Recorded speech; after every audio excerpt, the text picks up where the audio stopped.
L'église d'Antioche de Syrie, composée à la fois de juifs et de non-juifs, se débattait sur le fait de manger de la viande ou non qui a été consacrée aux idoles.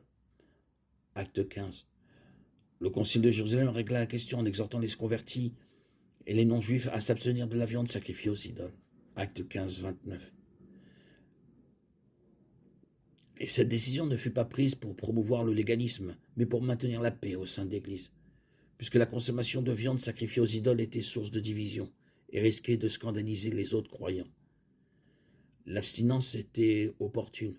Le respect de la directive du concile garantissait qu'au prochain repas de l'Église, un croyant juif pourrait manger la poitrine de bœuf qui lui serait servie en toute confiance, sachant qu'elle n'avait jamais fait partie d'une vache sacrificielle.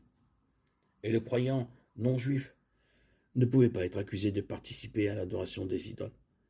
Dans 1 Corinthiens 8, 4, 13, Paul clarifie l'enseignement sur ce sujet. Il dit d'abord que manger de la viande sacrifiée à une idole n'est pas immoral, car une idole n'est rien.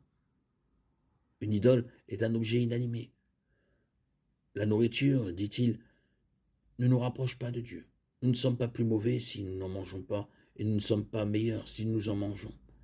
La viande elle-même est amorale. Cependant, il y a plus à prendre en considération, à savoir le frère qui a une conscience faible. Certains croyants, en particulier ceux qui avaient un passé d'idolâtre, étaient encore très sensibles à ce sujet et considéraient qu'il était moralement mauvais de manger de la viande sacrifiée aux idoles. En aucun cas, dit Paul, un croyant ne devrait encourager un autre croyant à violer sa conscience. Pour celui qui est pur, toutes choses sont pures. Tite 1,15.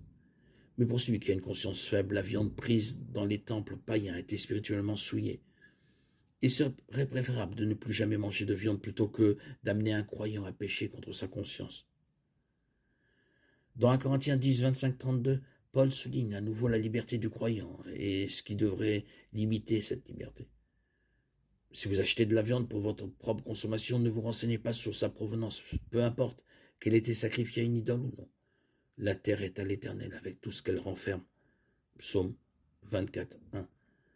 Cependant, si vous êtes invité à dîner et que quelqu'un vous dit « cette viande a été sacrifiée aux idoles », abstenez-vous de manger, puisque votre associé considère manifeste que la viande est souillée par les idoles. N'en mangez pas par conscience, même si votre propre conscience est bonne. Le chrétien glorifie Dieu lorsqu'il limite sa liberté pour le bien spirituel des autres.